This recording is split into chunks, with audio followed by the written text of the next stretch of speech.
Hello everyone and welcome back to another video from Wake&Tech. In this video, I'm going to show you how to enable dark mode on the Polka Wallet application. So let's get started right away. First of all, tap on the Polka Wallet app to open it up. And then if you haven't logged into your account already, you will be asked to log in.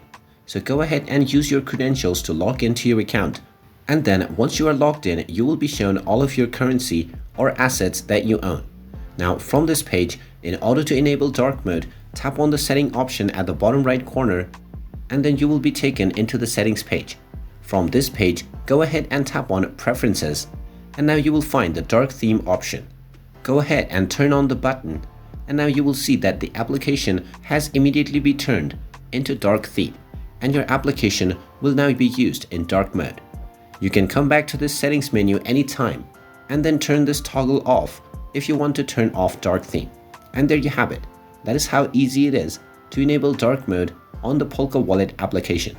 If you find this video helpful, make sure you hit that like button and subscribe to our channel if you haven't done so already. Also ring that notification bell to never miss another update from us. Thank you for watching and I will see you again in the next video.